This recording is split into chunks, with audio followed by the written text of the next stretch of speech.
Thank you guys so much for stopping by the channel tonight, man. This is your official WWE NXT review for December 5th, 2018. And man, was it good to be back in Full Sail University. Man, was it good to hear Mauro Ranallo back on commentary. And man, was it good to see the champ, the greatest sports entertainer of all time, Tommaso Ciampa, is back where he belongs, at Full Sail, instigating steel cage matches between Aleister Black and good old Johnny Badass.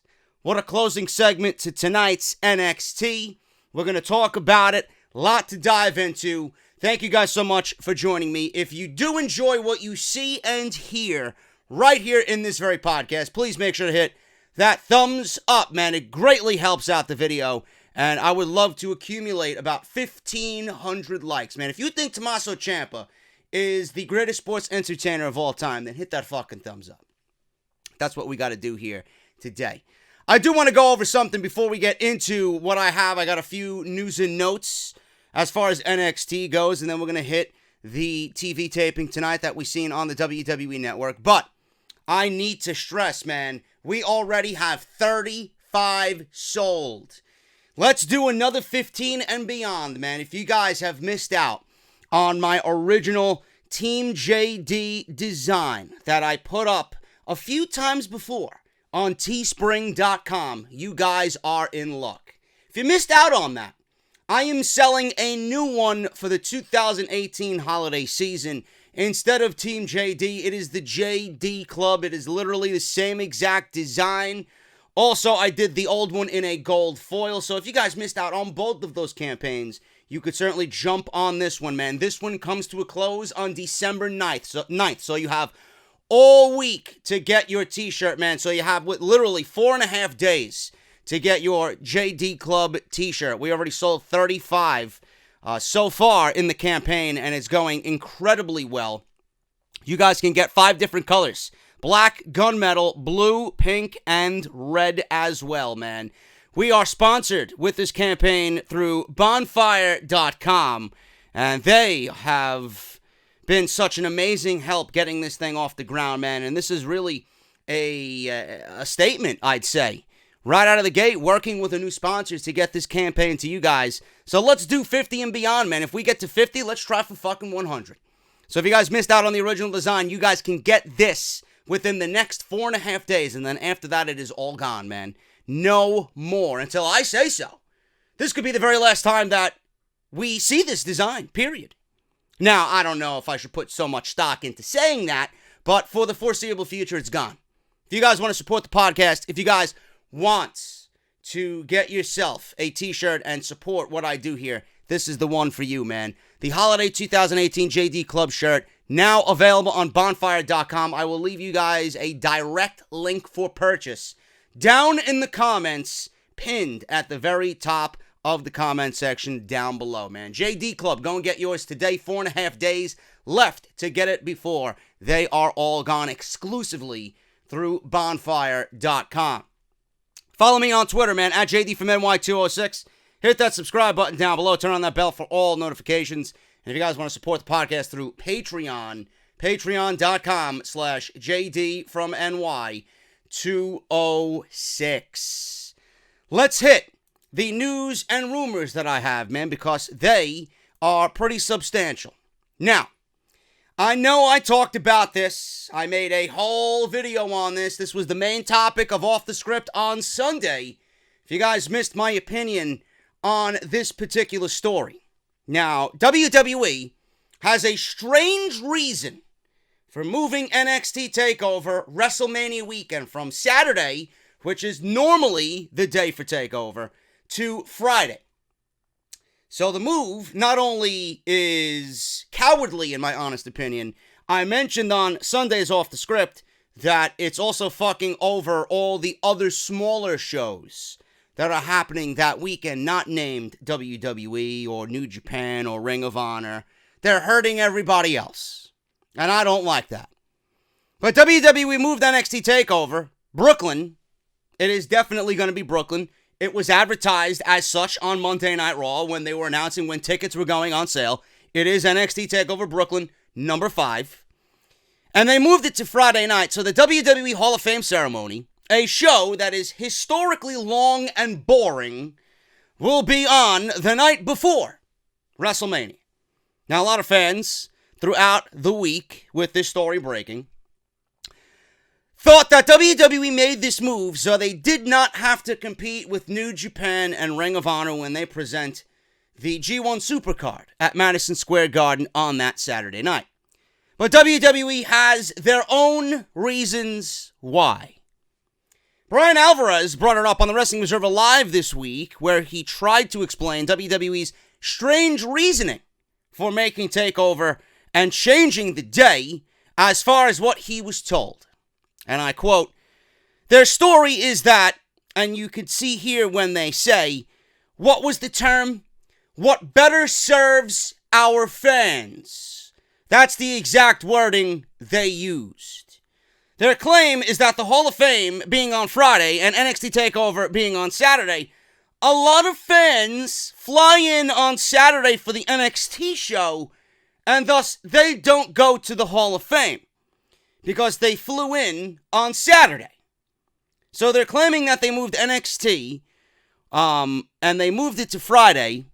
Everybody will fly in Friday, and thus they'll be in town Saturday for the Hall of Fame. So this move was done, they claim, to help the WWE Hall of Fame.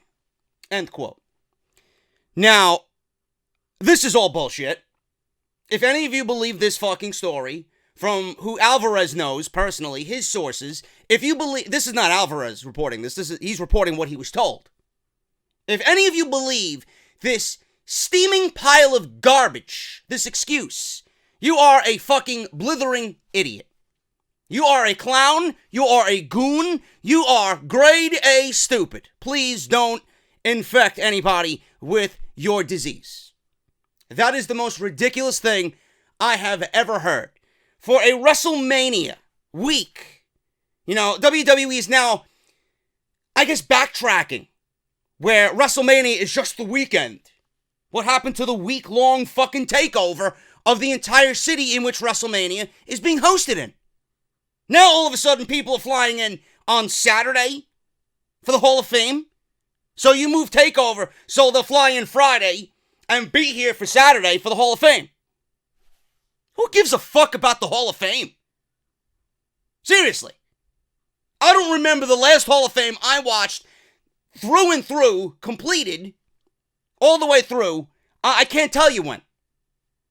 So WWE's excuse now is whatever better, or what better serves our fans. Whatever is better for our fans. Are you fucking kidding me?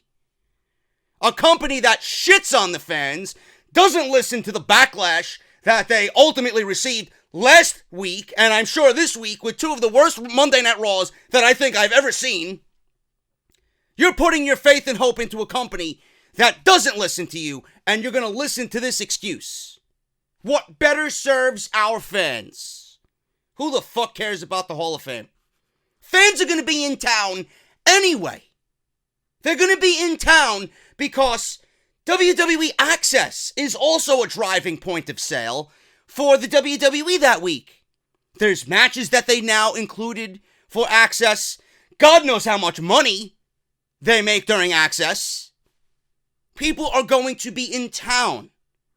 Plus the independent scene that you are pretty much pillage and burning is going to be all through that week. There are going to be shows that go on during the week that people want to be in town for, and then they'll attend the big show or the big shows. This is bullshit.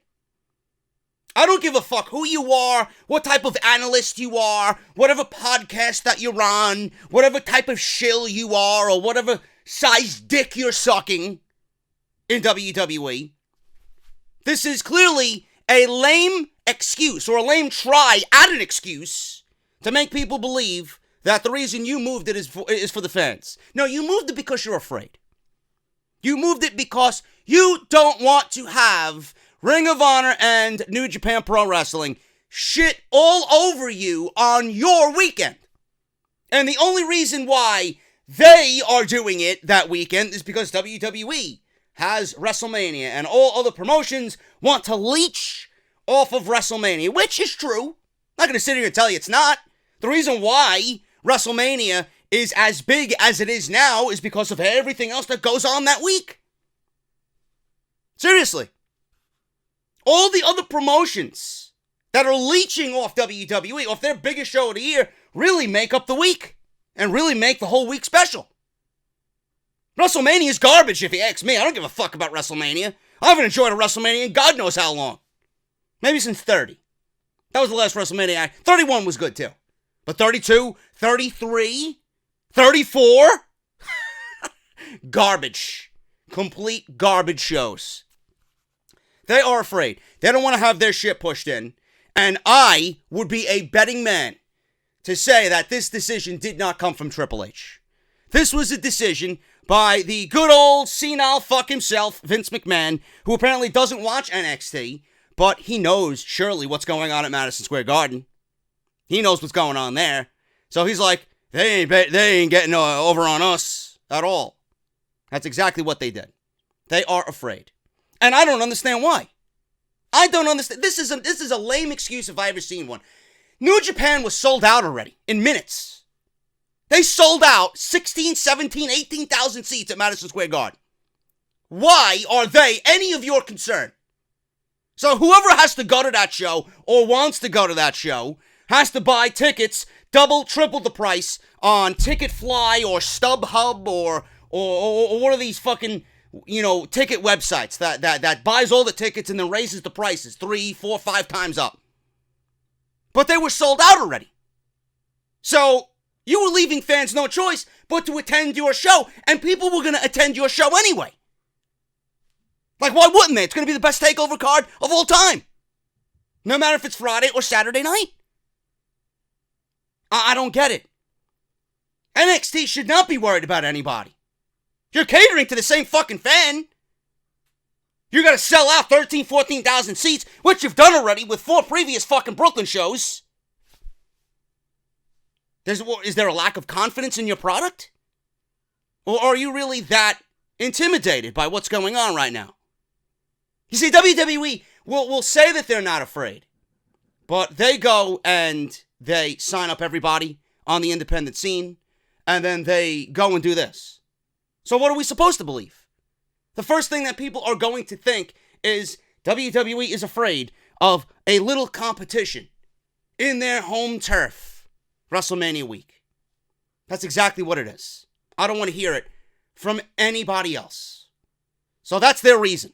Laughable. Downright laughable. Moving on, man. We talked about Lars Sullivan last week. And Lars Sullivan was in a car wreck, which pretty much was, with Keith Lee. Bask in his glory, Keith Lee. And I questioned, with Lars Sullivan being promoted in the most nauseating way on the main roster, they're already ruining him for me, if you ask me. Fists made of cinder blocks. They call him the Freak. And his is the kicker, the cherry on top of the cake. The most sought-after free agent in WWE history. Just by that term and by that quote, you know that they're strapping not 1 but 2 rocket packs to this guy, and he'll probably end up on Monday Night Raw because he's the type of guy that Vince likes to see.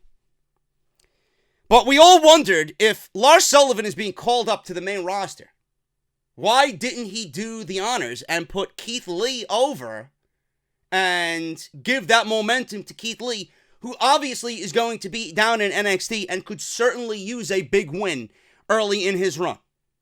There's a reason why Lars Sullivan won his match against Keith Lee last week on NXT. Now, Brian Alvarez had a caller ask about this during the Wrestling Observer Live this past week, and he had a pretty plain explanation about why WWE decided not to let their future massive destructive heel take a loss on his way out of NXT. And he says, and I quote, Lars Sullivan is going to be heading up to the main roster. There's a bidding war for Lars Sullivan. Lars Sullivan, I don't want to say he's going to be the next Brock Lesnar or anything, but he's going to be the next monster, giant, killer heel on the WWE main roster. Keith Lee, he goes on to say, and I quote, I mean, I love Keith Lee, but right now he's a guy in developmental, and he's not getting called up anytime soon. Yeah, if you want, you could argue that Lars Sullivan should do a job on the way out, but sometimes people don't do the job on the way out. End quote. Now, Alvarez also noted that Asuka didn't job on her way out of NXT, and she got a huge push leading up to WrestleMania, where she battled Charlotte and ultimately was defeated by Charlotte in one of the best matches on WrestleMania's card. Now, Asuka has a chance to get some revenge at TLC. Sullivan is going to be a big deal on the WWE main roster, and the wheels are already in motion for Sullivan to make his way up when the match with Keith Lee was completed. So the wheels were in motion by the time that match aired. Now, I made a logical, assumption of what was going on. I said last week on my NXT review that the match happened. The match was taped before War Games. And I'm assuming Vince seen Sullivan and wanted Sullivan and decided, let's call him up. And the match already took place. Maybe NXT had plans for Sullivan before all this decision to bring him up was made. So that's why they put him over Keith Lee. If that was the instance, or if that was the situation, I would have been okay with it. But now that we're getting him called up to the main roster, honestly, I think if you polled 10 people, they would all say that Keith Lee should have won. Logical wrestling fans, I think every one of them would have said Keith Lee should have won the match. But that's what I thought was going on. They made a late decision, being that match was taped well in advance, and they had plans for him, but Vince decided that week, yeah, we're going to call him up. So everything was already in motion. Now, Sullivan's going to be a big deal on the main roster. We obviously know that. They're going to play this whole storyline of he is a free agent, and there's going to be a bidding war between Stephanie and Shane McMahon for his services. Whatever the case may be, I don't care. We all know that he will probably go to Monday Night Raw because Vince looks at him, and he's the caliber of guy, body type-wise, that Vince likes. And we all know, deep down, that he'll probably be better suited for SmackDown Live. So it's going to be interesting to see where he goes. But that is the reason Brian Alvarez gave for Sullivan not losing his match to Keith Lee on NXT last week. Speaking of call-ups, EC3 is another one that we talked about. He was already being groomed for a main roster call-up after Survivor Series, or SummerSlam rather, and then he got hurt. So by the time Survivor Series came and was over with, people were still talking about EC3 and the potential of him being called up months prior because he got hurt. It never happened because he got hurt. So EC3 right now is still in NXT, and now people are once again whispering about EC3 making a move to the main roster. Now, Barn Burners No Holds Barred podcast, Joe from the Barn Burners No Holds Barred podcast, said that NXT superstar EC3 is set to make a debut at the Royal Rumble this year. The only real question is what WWE might have in store for the former Ethan Carter III after that. He says, and I quote on the Barn Burners No Holds Barred podcast, I'm going on a line right now and say that EC3 will be one of the NXT call-ups or appearances for the Royal Rumble. EC3 was reportedly supposed to be called up to the main roster, but his match against Velveteen Dream at NXT TakeOver Brooklyn left EC3 with a concussion, so WWE decided not to pull the trigger on calling up EC3 at that moment. Now, I honestly don't know what's going to happen with EC3 if he does get called up to the main roster. I am not, and I was never sold on EC3 before he even came into the WWE. He's a good hand to have. He's got a great body, great physique. You know, his wrestling ability, we all know this by watching him, is a little lacking. He has charisma. He has a lot of the tools that are very attractive to a guy like Vince McMahon. But when it's in the ring, it's a little to be desired. And I don't really care for what he does in the ring. He's pretty much, he's almost, and I don't want to say this, but he's a John Cena clone. That's what I see when I look at EC3. He looks very stiff. He looks stiff as a board. And He was never one to get over on his wrestling ability, even in his days, his successful days in TNA. He's got the charisma and he's got the look. And he's got the cool, catchy theme. So I don't know what they're going to do with him in the Royal Rumble. I am not really interested in EC3 right now. What makes you think I'm going to be interested in EC3 when he makes his main roster? Now, it could work in a similar way like Elias worked. I actually liked Elias in NXT. I thought he was a good heel, and he got proper heat. But the NXT universe was not for him. And he succeeded on a bigger level, even more so, on Monday Night Raw. It's just the way the cookie crumbles when it comes to that type of situation. Maybe we could see the same thing for EC3. But I am of a simple way about doing things.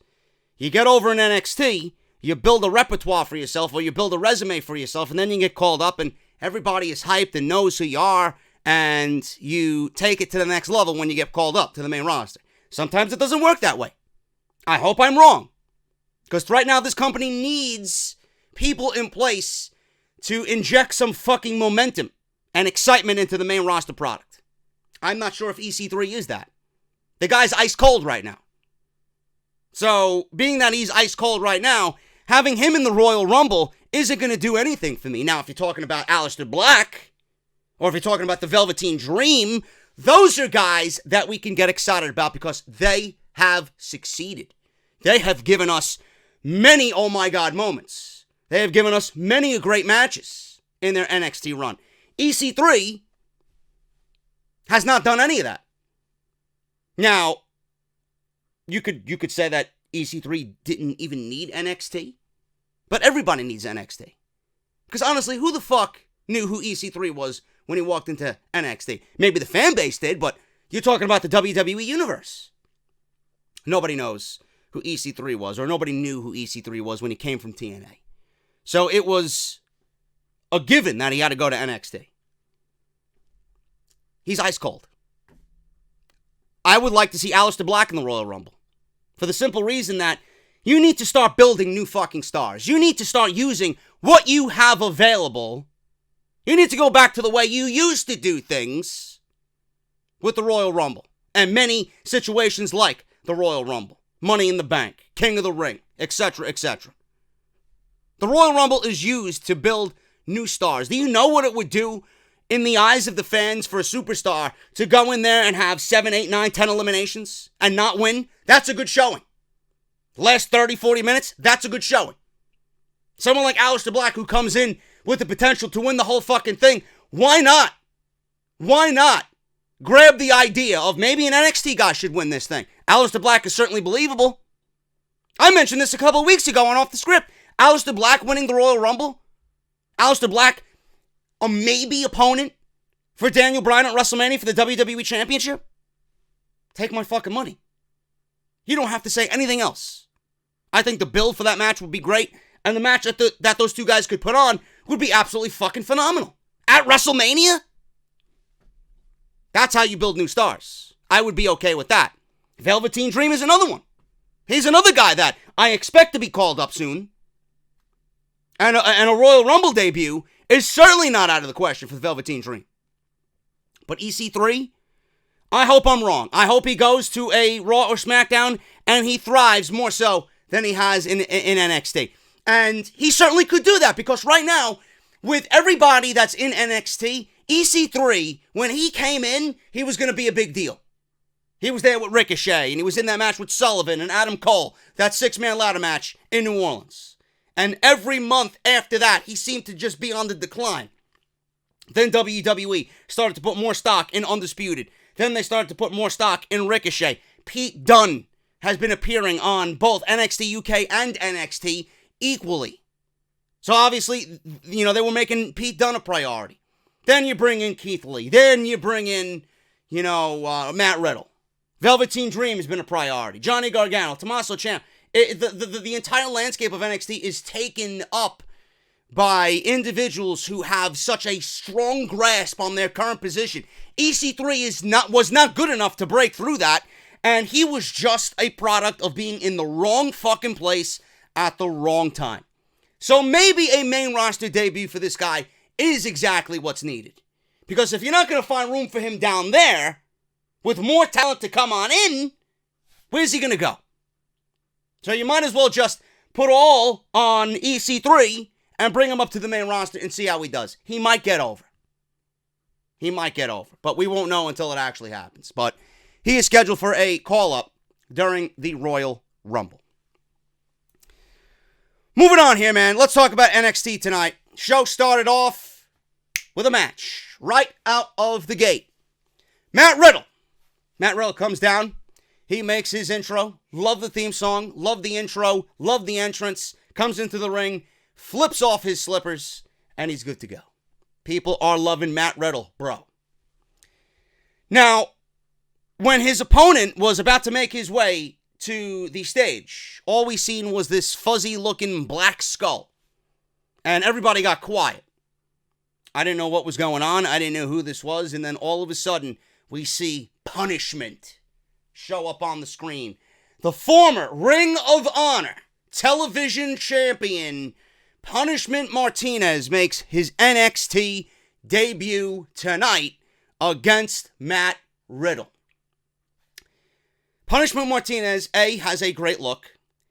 B, I think he is one of those guys that can very well get by on his own in the ring. But putting him in this situation is something that I really thought about, even minutes after this match was over. I asked myself, did this really need to happen? Did this match really need to happen for Punishment Martinez in the way that it did, with him tapping out to Matt Riddle? Now, the only thing that I could think of is, obviously, they wanted to put him in the ring with somebody who knows what he's doing in Matt Riddle. Clearly, Mauro Ranallo made mention that they are very familiar with one another. They are tag team partners, formerly, in another promotion, or competed in some sort of tag team tournament, or, they worked together previously before their stint in WWE, in NXT. So I don't really know other than that. Because if Punishment Martinez was signed, clearly WWE sees something in Punishment Martinez. He is up there in age. He's about 36 years old. He's from the good old Bronx. He's got a great look, can get by in the ring, but putting him in there against Matt Riddle was kind of not what I was expecting. Now, if anybody could tell me, this is a question for you guys who are watching me tonight.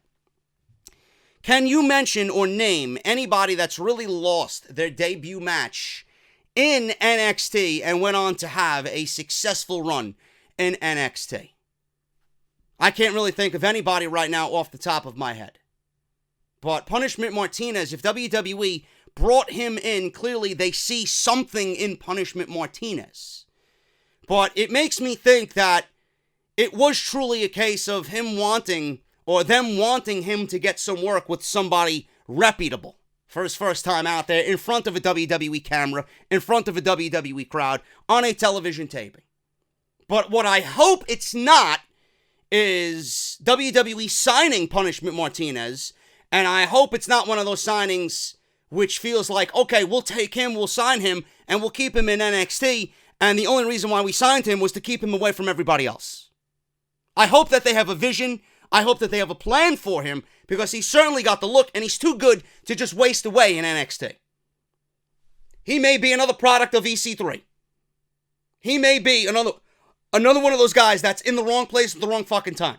Because if he's losing to Matt Riddle, I don't know what type of future waits for Punishment Martinez in NXT. Clearly there's a pecking order in NXT. Clearly there is a status quo in NXT. Punishment Martinez is not there yet. People knew who he was, but clearly the priority is going to lie in Matt Riddle and guys like Keith Lee.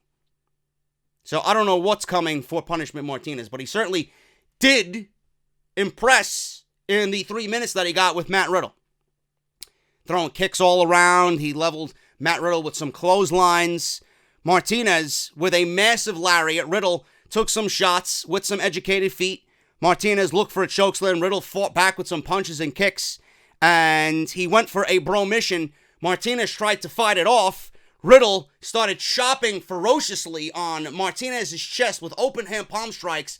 That knocked, I would guess, Martinez to a point where Riddle could get the hold applied again, and he made Punishment Martinez tap within seconds with the bro mission. Matt Riddle wins here, and Punishment Martinez NXT debut results in a loss. I don't really know what to tell you, man. The only one that I could really think of right now is Lio Rush. Lio Rush lost his debut match to the Velveteen Dream, and now he's on the main roster. So I don't really know what to think about this. It makes me wonder why this even happened.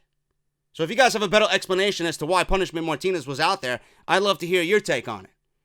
Again, I hope it's not one of those cases where they just signed him to keep him away from everybody else and they have no plan for him. I hope that's not the case. He's too good.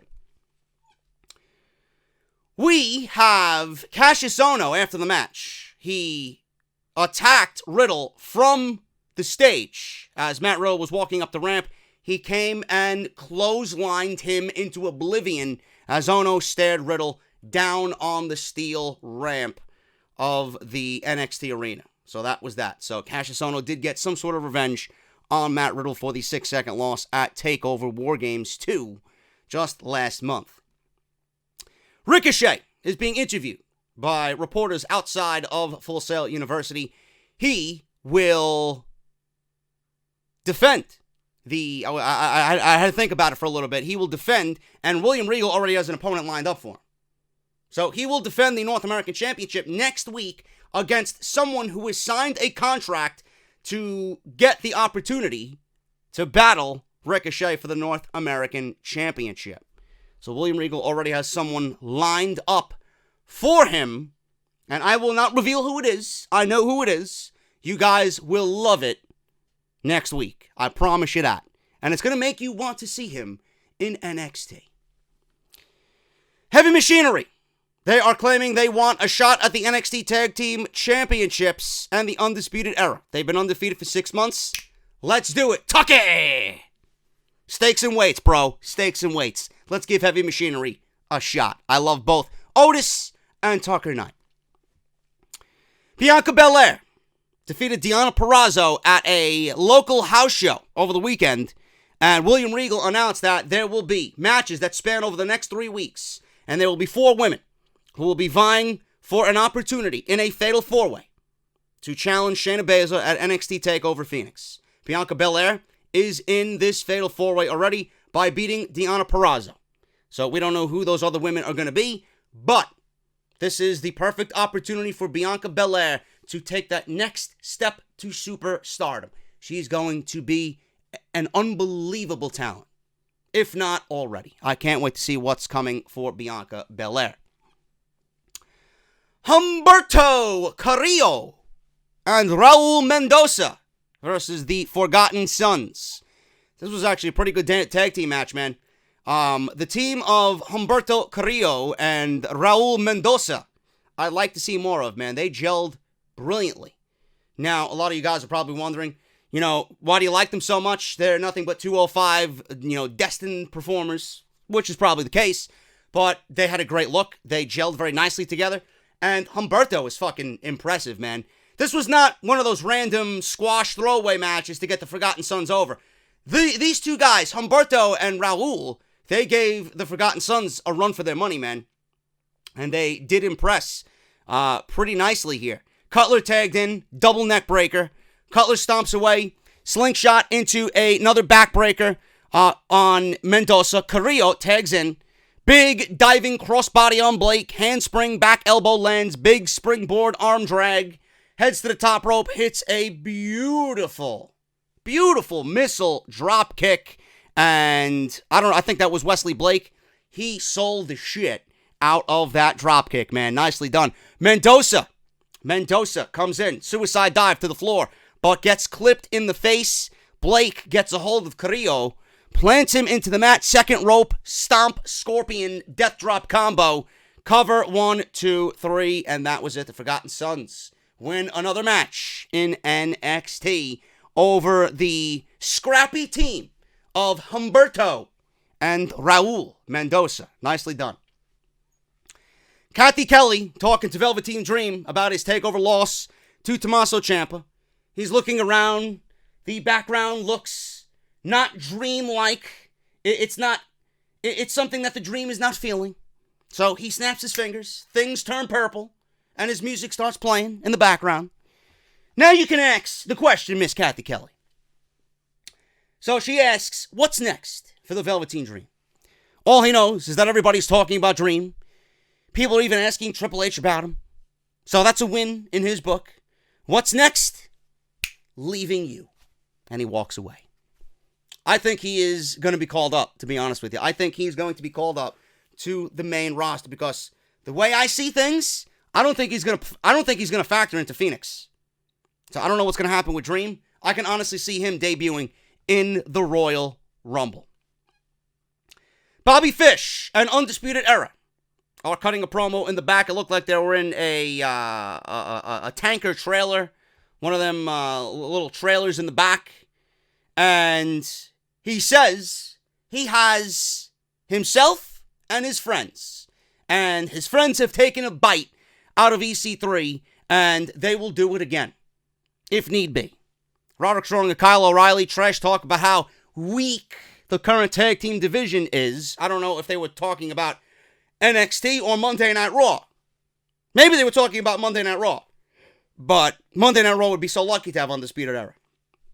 But anything but weak in the NXT tag team division, man. They got a lot of good teams. But according to Undisputed Era, none of them are worthy enough to challenge them. So they run through all the names. O'Reilly notes that Heavy Machinery has been on a winning streak lately, but they haven't faced anyone like them. The Mighty, they mentioned, and Roderick Strong calls them the Mighty. No, I think they should be named the Weaky. I LOL'd. And then they go through everybody. They go through the team of Mustache Mountain, Lorcan and Birch, and everybody else that they beat, the Street Profits. You know, I would love to see a match between the Street Profits and Undisputed Era. I would really like to see that. They mentioned Heavy Machinery. Apparently, Hanson of the War Raiders, they mentioned War Raiders, rather. Heavy Machinery is probably going to get the opportunity before the War Raiders because right now, Hanson of the War Raiders is recovering from broken ribs and a ruptured spleen. Also, torn ligaments from War Games. So, I don't know what's that about. So, I guess we'll find out soon enough. I think it's all really a kayfabe injury, and it's not really anything too serious. Otherwise, we probably would have heard about it already. NXT Women's Champion Shayna Baszler with Marina Shaffir and Jessamyn Duke.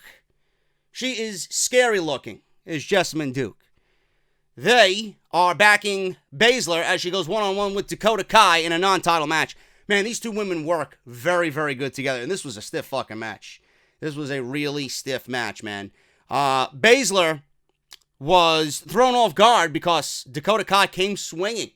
So Baszler then obviously gained advantage, works on Kai's arm. Clearly, you know she was going to do her version of Pete Dunne and the joint manipulation. She was going to work on that arm, so when she snaps in the Kirifuda clutch, it's all going to be over. So she was about to stomp on Dakota Kai's arm again like she did back in January, but this time Dakota Kai knew what was going on. She knew it was coming, and she moved. Almost beat Shayna Baszler with it by moving out of the way. She rolled her up for a 2 count. So Baszler then, in anger, takes Kai's arm anyway and then snaps it back. Baszler then starts kicking away at Kai. More kicks to Kai. Baszler moves in, and Kai hits a front kick and a bunch of short kicks right to the face, man, which looked great. Running kick to Baszler in the corner. She did that Sami Zayn-esque Helluva kick. And then another high kick to Baszler's face. Kai tries for another one. No one home. Knee to the face. Twice. Cover. Only a 2 count. Kai gets back up. Lands another kick. Hits a double stomp from the top rope. Goes for another cover. 2 count only, man. Baszler is in trouble. Kai gets put on the second turnbuckle. She hits a headbutt to send Baszler back. Lands on the mat. Baszler gets back up. Starts. I believe she hits Kai with an enziguri. And she does a gut-wrench suplex off the second rope. There was an instance in this match where Shayna Baszler shoved Dakota Kai into the ring post, and it looked absolutely fucking brutal, man. She had her legs up in the air. I think she caught Kai coming in with a kick, and she shoved Kai right into the steel post, man.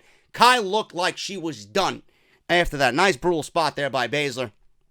In the end here, Baszler gets the Kirifuda clutch, locks it in for the win via submission, and Dakota Kai passes out, referee stoppage. Shanna Bezler wins. Post-match, Duke and Shaffir get in, Wolfpack mentality, 3-on-1 attack. Io Shirai comes in, clears house.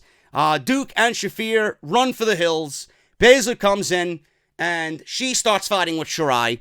Kai looks for the running kick in the corner, but Bezler is yanked out at the last second by Duke and Shaffir, and they head up the ramp.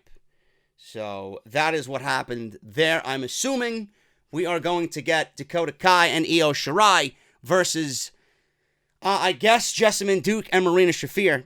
It's about time we get these women in the ring. It's about time they get in the ring, because all I'm hearing is that they're coming along faster than anybody ever anticipated. Let's see what they're made of. Against Io and Dakota, I think that would be a good test for both of those women. This was my favorite thing all week.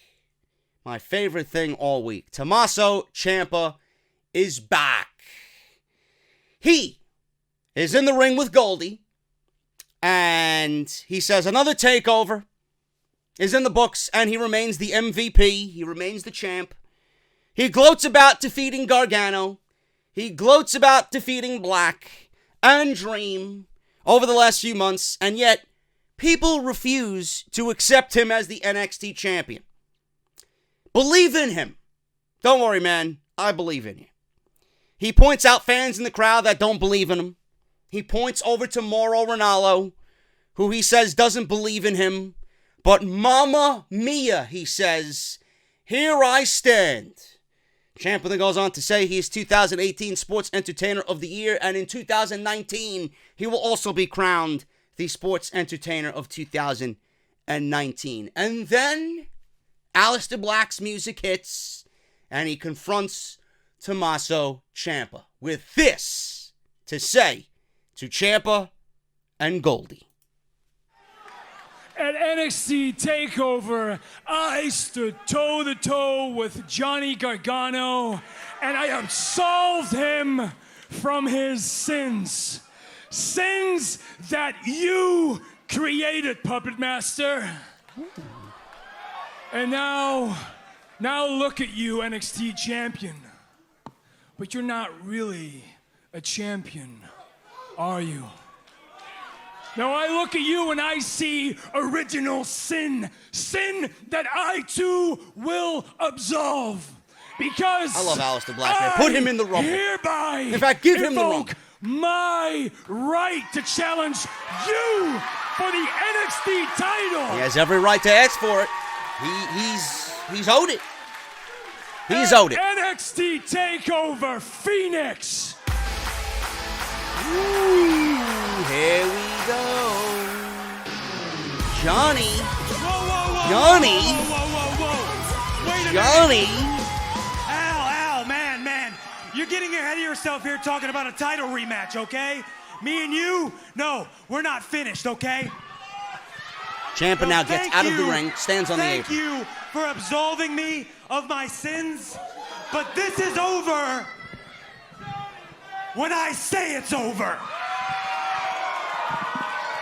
The champ saw you two fight at TakeOver War Games, and you boys, you damn near tore each other's heads off. I mean, in the champ's opinion, the only thing missing is it should have been you two inside that steel structure.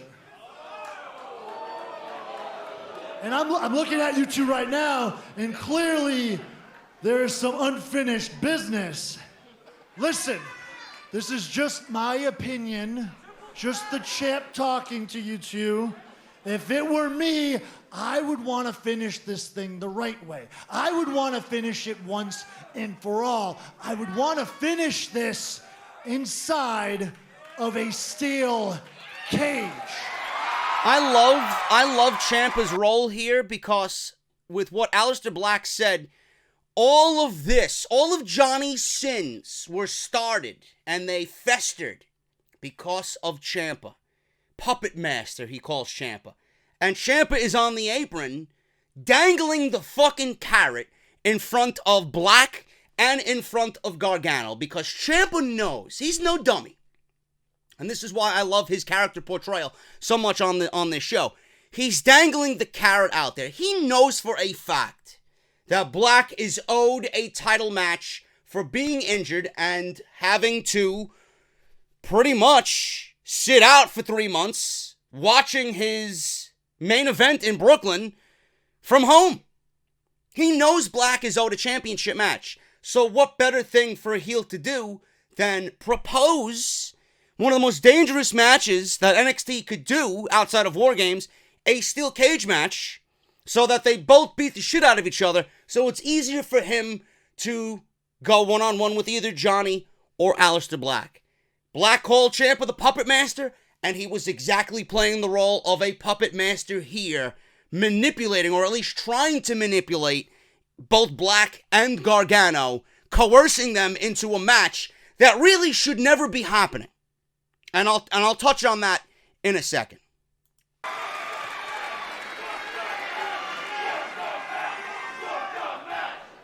Aleister, I'm looking at you and I can tell you like how that sounds. And John Boy, I know you well enough. I know that you like how that sounds. And the people here, I bet the NXT universe, I bet Full Sail wants to see you two fight inside of a steel cage.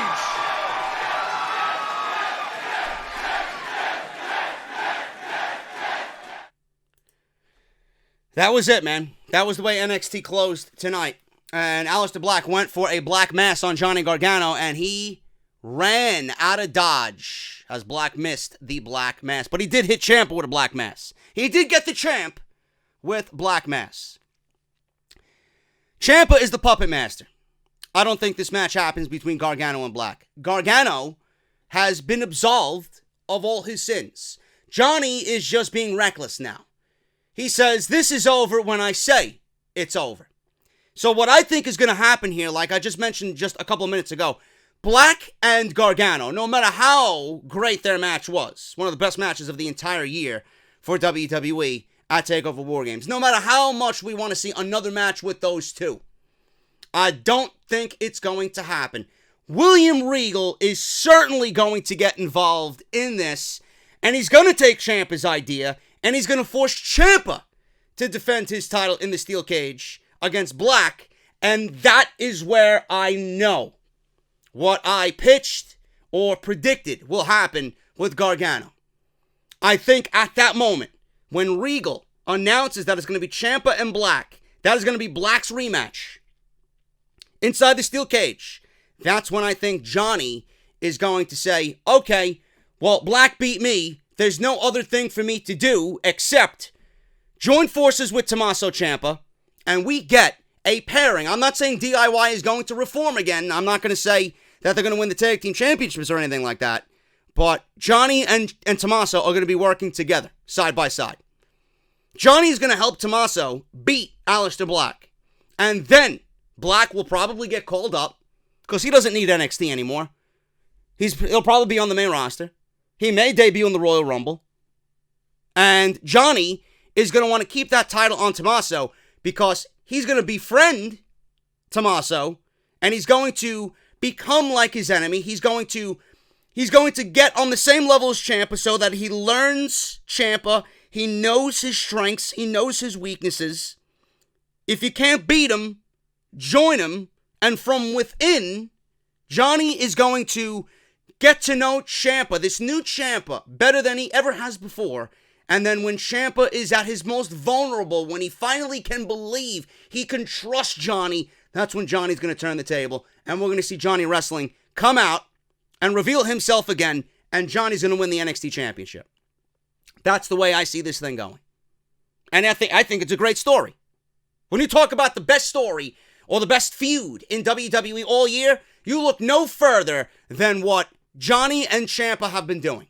And then you add Aleister Black into this situation, how WWE just beautifully took a negative like Black's injury and turned it into just a fucking hot angle. And here we are, probably the best thing on all of WWE television, even still. I love it. I think it's great. Johnny is going to be Randy Orton in the Wyatt family, knowing the Wyatt family from within, but he's not going to have a Luke Harper there kind of scratching his head like, I don't trust this guy. Tommaso's going to sit down and trust Johnny because they are best friends, and that's been documented. But Johnny is going to weaken Tommaso Ciampa to a point when Tommaso is most vulnerable, Johnny's going to strike. That's what I think is going to happen. This is a great story. I can't wait to see what happens, but it's going to be Ciampa and Black inside the steel cage. It's not going to be Johnny and Black inside the steel cage. There's no reason for it. He was already absolved of his sins. So now Ciampa needs to pay for what happened to Black. Johnny already paid. Now Tommaso has to pay, and it's all on William Regal to make that decision. That's your NXT review, guys. Thank you so very much. Can't wait to see what happens next week with all of this going around with the NXT Championship. Man, NXT's main event scene is fucking great. I absolutely love it, man. But that is your NXT review, man, for December 5th, 2018. Thank you guys so very much. Again, hit that thumbs up. Follow me on social media, on Twitter, at JD from NY206. Hit that subscribe button down below. Turn on that bell for all notifications. And follow me on Patreon, patreon.com/JD from NY206. And go and get your JD Club t-shirts right now on bonfire.com. You guys got 4 days left to get this design, and then it's gone. So for 4 days, you have access, and then after that, no more, man. 5 different colors, bonfire.com. Link down in the comment section, pinned at the very top to go get yours today. I will see you all tomorrow at 4 p.m. when we debut episode 1 of WWE 2K19, My Universe Mode. For WWE 2K19 Universe Mode coming, and it's going to be pretty damn good, man. So don't go anywhere. We got more content coming up here on the channel. And then Friday, as always, we got episode 251 of your favorite podcast in the wrestling community right here on YouTube. And that is #OffTheScript. I'm getting out of here, guys. Thank you so very much. 1,500 thumbs up. Let's do it. Get your t-shirts. JD Club, Off the Script this weekend. And you got Universe Mode coming tomorrow, man. I'll see you guys tomorrow. Have a good night.